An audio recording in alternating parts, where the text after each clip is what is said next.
लेकिन इस बीच पाकिस्तान और अफगानिस्तान के बीच में भी वॉर हो रही है, उससे जुड़ी भी अपडेट आप तक पहुंचाएंगे और मेहमान भी हमारे साथ हैं, पूरा एनालिसिस भी आपको देंगे। पड़ोसी मुल्क पाकिस्तान में इस वक्त पेट्रोल डीजल के दामों ने ऐसा धमाका मचाया हुआ है कि आम जनता की जेब ही नहीं, सांस भी अटकी हुई है। पाकिस्तान सरकार ने पेट्रोल और डीजल के दामों में 55 रुपए तक की भारी बढ़ोतरी कर दी है। जो मुल्क कभी भारत को आर्थिक नसीहतें देता था, सजेशंस देता था, आज उसी पाकिस्तान में तेल के दामों ने जनता की कमर तोड़ दी है। कैसे, एक रिपोर्ट में आपको दिखाएंगे, लेकिन सबसे पहले आपको बताते हैं कि क्या इजाफा हुआ है। डीजल 280 रुपए, इसमें 335 रुपए जो है वो हो गया है। 20% आपको बता दें कि उछाल जो है वो देखा गया है। पेट्रोल की अगर हम बात करें, इससे पहले 266 रुपए, अब 321 रुपए, इसमें 17% इजाफा जो है वो हुआ है। क्या चेंजेस आए हैं और आने वाले समय में कहा जा रहा है कि 1000 रुपए भी हो सकता है, कैसे, आपको एक रिपोर्ट में दिखाते हैं।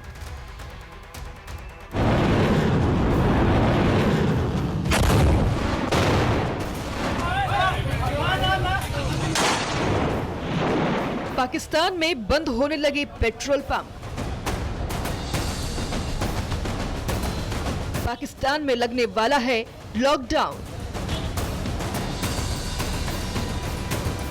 ईरान में जंग से पाकिस्तान का तेल निकलने वाला है।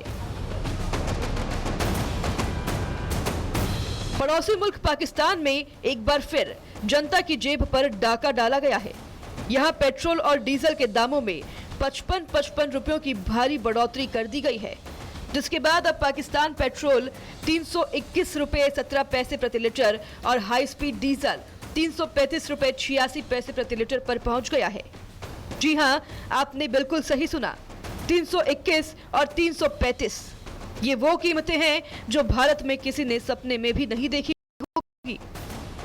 पहले पेट्रोल 266 रुपए 17 पैसे हुआ करता था और अब 321 रुपए 17 पैसे पर पहुंच गया है, यानी सीधे तौर पर 55 रुपयों की बढ़ोतरी, यानी कि 20% बढ़ोतरी। डीजल पहले 280 रुपए 86 पैसे पर हुआ करता था, जो कि अब 335 रुपए 86 पैसे पर पहुंच गया है, यानी सीधे तौर पर 55 रुपयों की बढ़ोतरी। ये बढ़ोतरी इसलिए क्योंकि मिडिल ईस्ट में ईरान और अमेरिका इजराइल की जंग से पाकिस्तान का तेल निकल चुका है।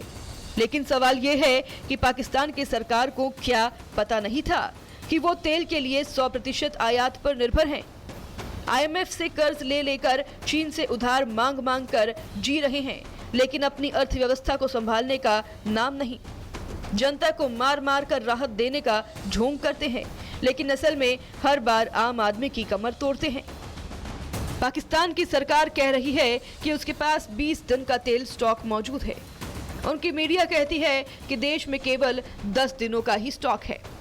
तो पेट्रोलियम के डीलर कह रहे हैं कि देश में तेल का स्टॉक 3 दिन पहले ही खत्म हो चुका है। और कंगालिस्तान की जनता कह रही है कि हमारे यहाँ पेट्रोल पंप ही बंद हो चुके हैं। पाकिस्तान में तो हालात ये हैं कि पेट्रोल पंप पर कहीं भगदड़ मच रही है तो कहीं पेट्रोल पंप पर ताले लग रहे हैं। ट्रांसपोर्ट ठप होने की कगार पर है तो ट्रक, बस, रिक्शा सब कुछ रुकने वाला है। सब्जियां, दूध, आटा सब महंगा होने वाला है। आम आदमी पहले से महंगाई से त्रस्त था और अब ये 55 रुपए का झटका मौत का दूसरा दौर है। तो वहीं शहबाज शरीफ ने अपने मुंह पर पट्टी बांध रखी है और मुल्ला मुनीर ने पाकिस्तान छोड़कर अरब के रक्षा मंत्री से मुलाकात कर रहे हैं और सरकार वो कह रही है कि कोई चारा नहीं था। अरे भाई, चारा तो तब होता जब आप अपनी अर्थव्यवस्था को मजबूत करते, आत्मनिर्भर बनते, लेकिन नहीं, बस कर्ज लो, दाम बढ़ाओ, जनता को लूटो। और भिखारिस्तान की इस वक्त यही नीति चल रही है। कभी भारत को आर्थिक सलाह देने वाला पाकिस्तान आज खुद पेट्रोल के दामों से परेशान है। हालात तो ये हैं कि पाकिस्तान की जनता पूछ रही है, तेल महंगा हुआ है या हमारी किस्मत ही जल गई है। Bureau report, Republic Bharat.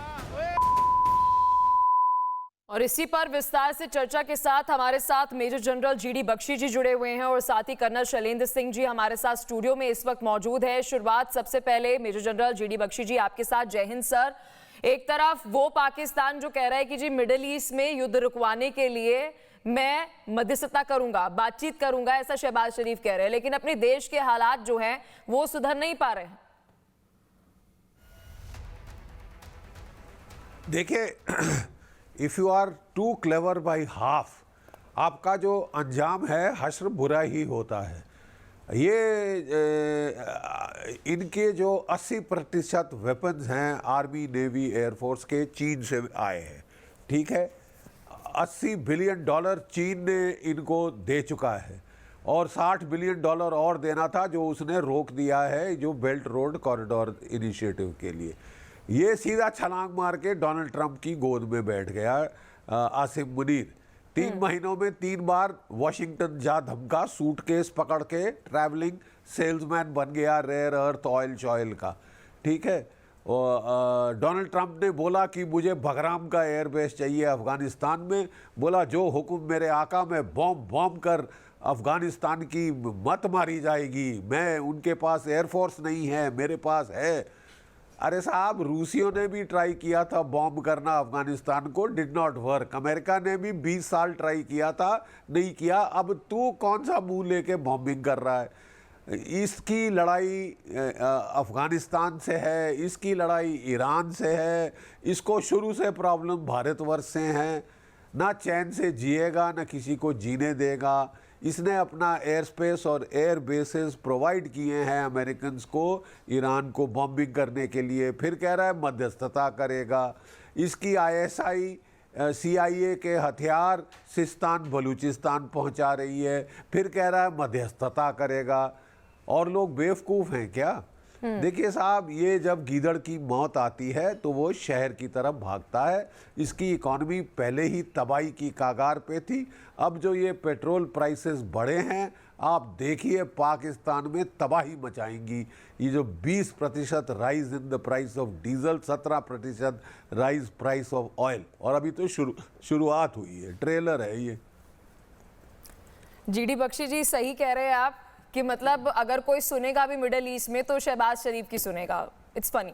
Colonel Shailendra Singh ji, इस पे आपका रिएक्शन मैं चाहती हूँ कि एक तरफ अफगानिस्तान पाकिस्तान प्रॉब्लम और पाकिस्तान खुद ही प्रॉब्लम, तो वही दूसरी तरफ ये तस्वीरें देखिए कि किस तरीके से वहां पर पेट्रोल पंप की तस्वीरें सामने आ रही है। लोग आपस में ही झगड़ रहे हैं। ठीक है, भारत के पास ऑल्टरनेटिव है, क्या पाकिस्तान के पास कोई ऑल्टरनेटिव है पेट्रोल, डीजल और एनर्जी नीड्स को लेकर? जय हिंद, नमस्कार। देखिए, बिल्कुल वेरीफाइएबल न्यूज़ दे रहा हूँ आपके सामने। रेट बढ़ गए, कोई बड़ी बात नहीं, आपने बढ़ा लिए। आप आज पेट्रोल ले भी नहीं पा रहे हैं। 20 लीटर से ज़्यादा किसी कार को ऑथराइज्ड नहीं है, आप नहीं ले सकते। मतलब अगर आपके पास पैसे हैं भी तो भी आप उस पेट्रोल को नहीं खरीद पा रहे, क्योंकि राशनिंग वहाँ पर ऑलरेडी कर दिया गया है। अब आ गई है बात मीडिएशन की। चलिए मीडिएशन करिए। पाकिस्तान किस फील्ड में आप सोचते हो कि वो मीडिएशन कर सकता है? कोई एक फील्ड बताइए। कमीशन में हाँ कर सकता है कि कमीशन मुझे मिल जाए इधर से भी और उधर से भी। मैं किस मुंह से करेगा? वो एक तरफ फ्री लंचेस लेता है व्हाइट हाउस में, और दूसरी तरफ व्हाइट हाउस का सो कॉल्ड काउंसलेट, जो कि माना जाता है उस कंट्री की प्रॉपर्टी है एक तरीके से, उसको आपकी पब्लिक अटैक करती है।